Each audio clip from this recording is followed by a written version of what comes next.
In this video, we're going to cover the procedure for properly adjusting your continuum weight distribution hitch after you've properly installed the unit on your trailer.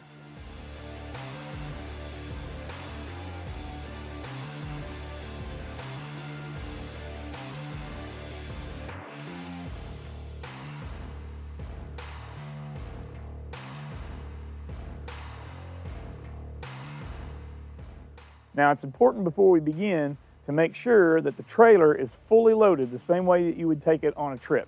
So that means full propane bottles, all your batteries on the front, any tools or equipment you're taking with you in the front storage compartments, all of that. Be sure you're set for a trip. That way you'll have the most accurate tongue load setting or circumstance on the vehicle. Now, you can tell here that we've backed this particular truck up to the trailer. We're ready to drop the trailer onto the ball, but before we do so, we'll make sure there's nothing touching the truck, so nothing is actually pressing on the hitch. This is the opportunity for us to get a front wheel well measurement to determine where our front axle load is at without a trailer load on it. We'll come up here to the front of the truck and get our initial measurement from the ground to the center of the wheel well opening. You can use a tape measure right through the center of the wheel and tire, and as you can see here, our uncoupled height is 35 inches from the ground to the wheel well opening.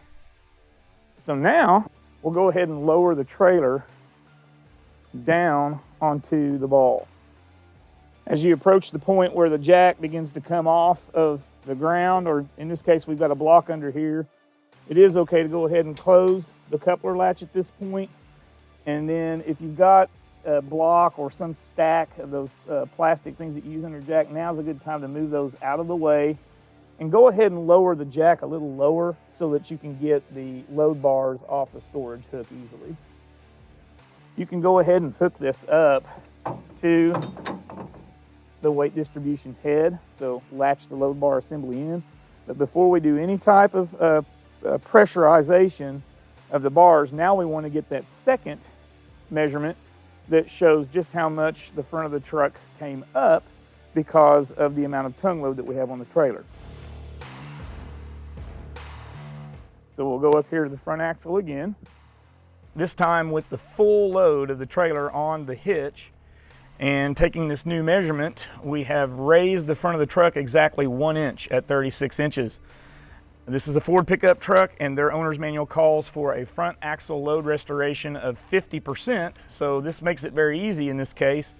We're basically going to pump the pump handle assembly on the Continuum hitch until we reach a PSI reading that is consistent with getting us to 35.5 inches, which is exactly halfway between 35 and 36. Close your valve, and then pump away. Now, if you've got a helper, they can actually be at the front of the truck watching the movement or the measurement change as you pump, and they'll be able to tell you when to stop. If you're by yourself, you're going to have to go back and forth a few times to figure out where you're at. So what we found is that at about 1,000 PSI on our gauge, that brought us to 35.5 inches, which is exactly halfway between our 35 and 36 inch mark. So here we are at 50% FALR. Now, the beauty of the Continuum hitch is that if you feel like you need a little bit more stability in your handling characteristics, making adjustments to the system is as easy as just adding some pressure to the system. So you can add pressure by pumping the handle on the Continuum until you get the results that you're after. Just be sure not to exceed the 100% FALR.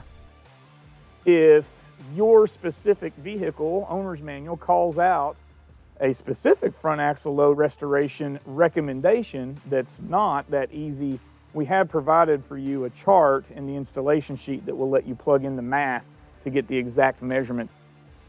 As you can see, the Continuum weight distribution hitch is unparalleled in how easy it is to adjust for front axle load restoration on a vehicle.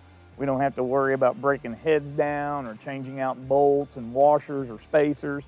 Very, very simple with the hydraulic pump controls. If you run into any type of issues or questions while you're setting up the front axle load restoration on your particular rig, feel free to give us a call. We're always happy to help.